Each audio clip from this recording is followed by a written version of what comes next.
오늘은 날 무시하고 비웃는 사람들에 대해서 우리가 어떻게 해야 하는지 한번 생각해 보도록 하겠습니다. 예수님이 혈루병 열과 이제 대화를 나누고 있었을 때 야이로의 집에서 사람들이 이제 도착했습니다. 그리고 비통한 소식 한 가지를 전하게 되는데 바로 아이가 죽었다라는 소식을 전하게 됩니다. 이 소식을 들은 야이로는 하늘이 무너져 내리는 것 같은 절망에 빠지게 되죠. 예수님이 슬픔 가운데 있었던 야이로에게 뭐라고 말씀하셨습니까? 두려워 말고 믿기만 하라. 두려워 말고 믿기만 하라. 이렇게 말씀하셨습니다. 이 말씀은 모든 두려움을 믿음으로 이겨내라. 이렇게 말씀하시는 것이죠. 그냥 믿음이 아니라 예수 그리스도를 구주와 주님으로 믿는 믿음. 여러분, 그 믿음이 있으면 우리를 절망으로 몰아넘는 그 모든 두려움을 이길 수 있다라는 것입니다. 예수 그리스도께서 우리의 능력이 되시기 때문에, 예수 그리스도께서 이 땅의 유일한 소망이 되시기 때문입니다. 이 말씀을 하시고 예수님은 야이로의 집에 들어가서 죽은 아이를 보고 이렇게 말씀하셨습니다. 아이가 죽은 것이 아니라 어떻게 된다? 잔다. 죽은 것이 아니라 잔다. 이렇게 말씀하셨어요. 여러분, 이 말씀이 오늘 예수님께서 야이로와 야이로의 집에 있는 사람들과 오늘 우리에게 하고자 하시는 말씀입니다. 누구든지 예수 그리스도를 구주와 주님으로 영접하면, 그래서 예수님 가시는 길을 예수님과 함께 동행하게 되면 사망도 어떻게 못하고 죽음도 감당하지 못하는 하나님의 사람이 된다라는 것이죠. 생명의 삶을 살게 된다라는 것입니다.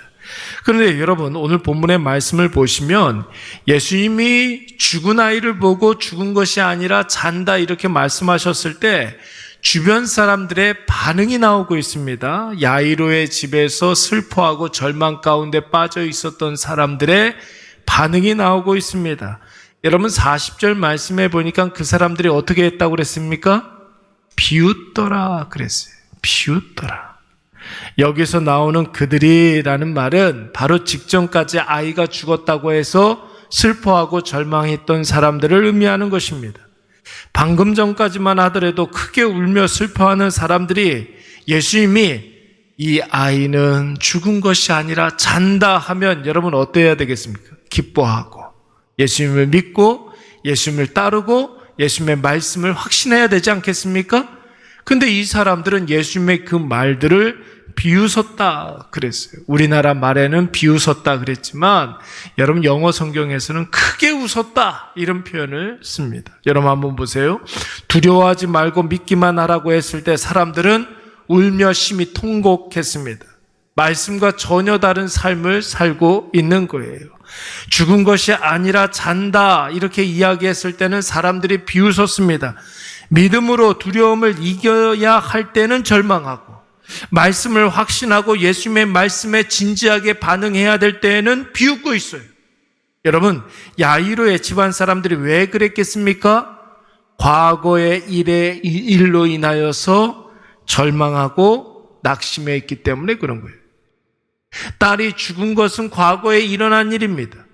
그 죽은 일, 과거의 일로 인하여서 지금 낙심하고 낙담해 있기 때문에 예수님의 말씀조차도 그 귀에 들어오지가 않았던 거예요. 그런데 예수님은 지금 죽은 것이 아니다, 과거에 일어난 일로 인해서 절망하고 슬퍼하지 말라는 것이죠. 지금 이 아이가 잔다, 자고 일어날 것이다, 다시 깨어날 것이다. 그러니까 앞으로 일어날 일들에 대해서 기대하라. 여러분, 믿음이라는 것은 주님 하실 일들을 우리가 기대하는 것인 줄로 믿습니다.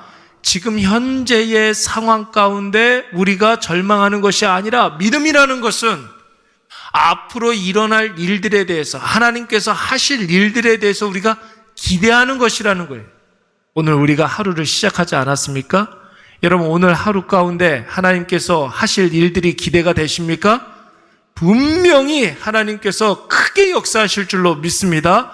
오늘 내가 계획한 일들, 오늘 내가 뜻하는 그 일들, 오늘 예정되어 있는 그 모든 일들이 하나님께서 행하실 것이, 이게 바로 믿음입니다. 우리는 종종 과거에 일어난 일들에 매여서 앞으로 나아가지 못하는 경우가 종종 있습니다. 과거에 받은 상처라든지 과거에 일어난 어떤 일이 트라우마가 되어서 지금 현재 내가 두려움 가운데 있다든지, 여러분, 그 유명한 심리학자 프로이트 같은 사람들은 과거의 상처와 트라우마가 오늘의 나를 만들었다라고 생각을 합니다. 그래서 사람을 볼 때 그 사람의 과거에 어떤 일이 있었는가, 그것만 봐요. 과거에 일어난 그 일이 오늘 우리를 만들었다. 그래서 그 사람의 지금의 모습은 과거의 어떤 충격적인 그런 일들의 결과물이라고 생각을 하는 것이죠. 그런데 여러분, 이런 식으로 사람을 보면 그 사람은 절대로 앞으로 나아갈 수가 없습니다. 과거에 매여서 과거와 다른 밝은 미래로 나아갈 수가 없는 거예요. 마치 집안에 매여 있는 강아지처럼 여러분, 그 안에서만 있을 수밖에 없는 거예요. 계속 그 상처에 발목이 잡혀서 반나 그냥 못하는 이유만 되고, 안 하는 이유가 자신이 되고, 여러분, 그러다 보면 할 수 있는 일도 못하고 안 하고 거절하고 거부하고 이렇게 되는 것이죠. 여러분, 이런 사람이 한 사람만 있어도 여러분, 이런 패배주의가 몇 사람에게 계속 전달되는 거예요. 그러면 전체적인 분위기가 되어서 공동체 전체가 앞으로 나아가지 못하는 일들이 벌어지게 됩니다. 그런데 여러분, 프로이트와 전혀 다른 시각을 가지고 있었던 사람이 있었어요. 아들러라는 그런 심리학자가 있는데, 여러분, 이 사람이 가지고 있는 그 사람을 바라보는 모습은, 관점은 목적의식이 그 사람의 오늘, 그 사람의 지금을 결정한다, 이렇게 이야기하고 있습니다. 우리는 흔히 이것을 목적론 이렇게 이야기하는데, 그 사람이 지향하고 있는 바, 목표로 하는 그것이 오늘의 행동을 결정한다는 거예요.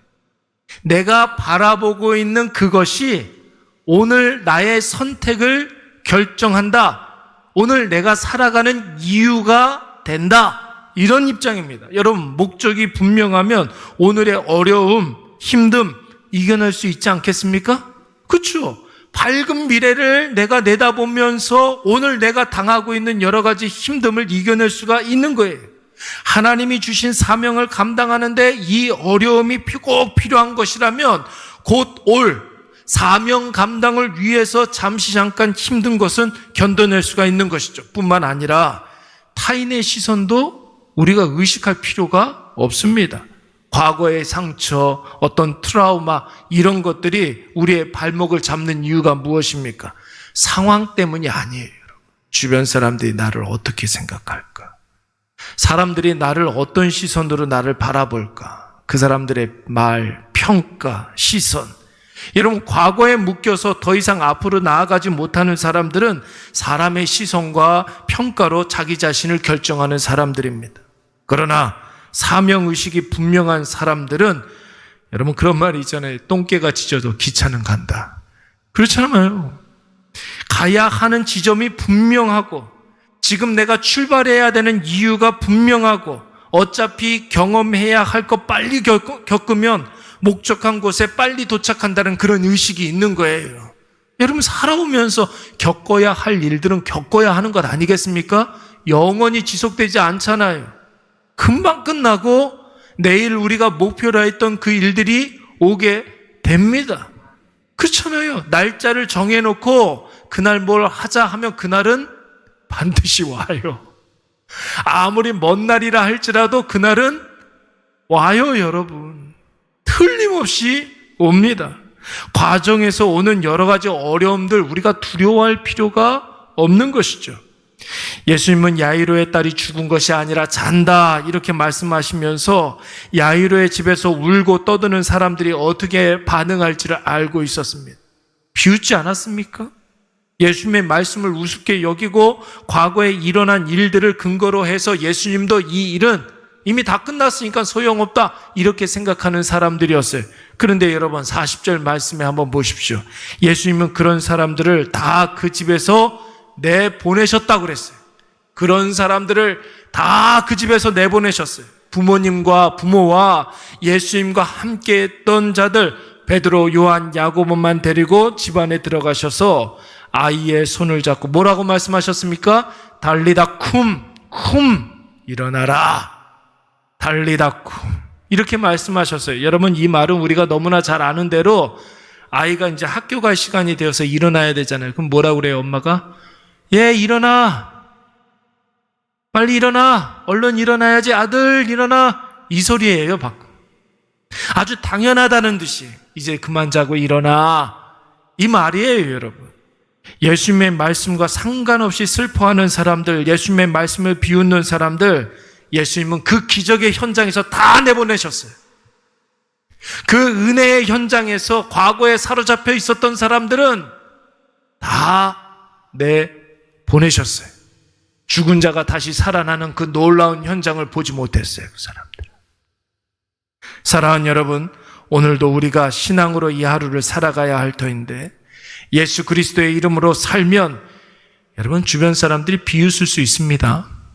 하나님의 말씀으로 살면 우리를 무시하는 사람들이 있을 수 있습니다. 그런데 여러분, 예수님은 그런 자들 그 기적의 현장, 은혜의 현장에서 다 내보내셨습니다. 그러니까 여러분, 우리도 그들의 말에 귀 기울이지 마세요. 그들의 시선을 의식하지 마십시오. 과거에 묶여서 한 발자국도 못 나가는 사람들입니다. 오늘 예수님은 우리에게 미래를 이야기하고 있습니다. 죽은 것이 아니라 잔다. 다시 일어난다는 거예요. 다시 깨어난다는 것입니다. 오늘 주님 우리에게 주신 사명 집중하면서 하나님이 그 사명 감당하기 위한 새로운 능력, 다시 일어남의 힘, 무엇이든지 잘 감당할 수 있는 지혜를 우리에게 허락하여 주실 줄로 믿습니다.